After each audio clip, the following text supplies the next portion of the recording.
tell me about El Faro and the role it plays in your country? Well, if you ask me, Peter, I would say it's a very important role, but I don't think it's for me to say those things.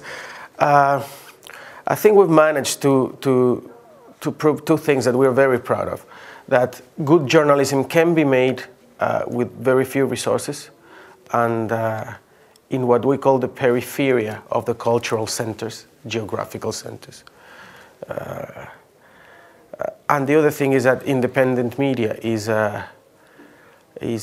worth all the way. That we really believe that the role of independent media, which is what we claim we do, and what we do, is important for the development of democracy and citizens' rights and cultural changes.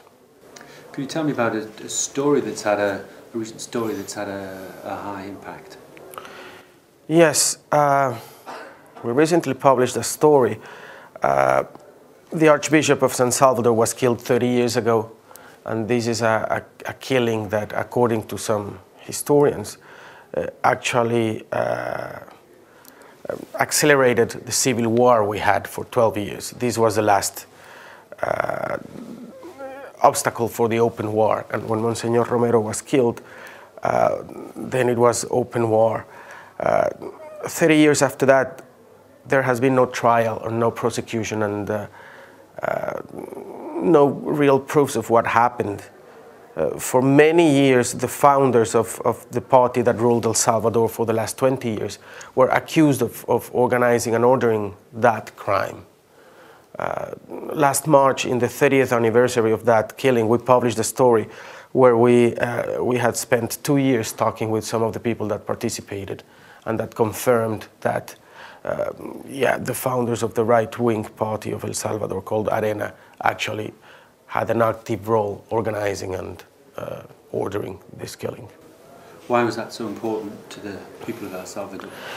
Well, to begin with, because Monsignor Romero is regarded as a really holy figure for a lot of people. Not only in El Salvador, as you come from, you're a British citizen, Peter. In one of the doors of the Westminster Abbey, you could find a Monsignor Romero figure next to Martin Luther King. For example, he's a really important figure. And people really feel touched by Monsignor Romero's message, still 30 years after that. This is a figure that has survived what I would call even boycott by traditional media and by the official speeches. In 30 years, we have never had, until this year, an official celebration of Monsignor Romero or a commemoration of his killing, even though he has survived in the hearts of the people, what I would say. So this is a very important story, not only because of that, but also because, and this is part of the philosophy behind El Faro, we don't believe reconciliation can come into real place until everybody knows what happened.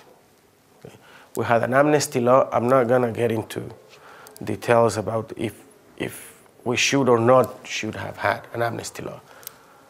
But besides what I call a judicial truth, people deserve a historical truth, to know what happened, disregarding if it has a judicial consequence or not.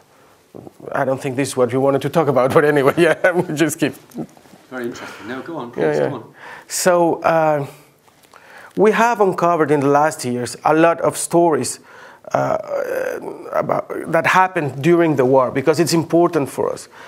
Do we believe that we are writing the history of the conflict? No, we believe that history is a continuing narrative. We're just adding some facts in this chain, and hopefully they're going to be valuable, so we don't repeat this painful story.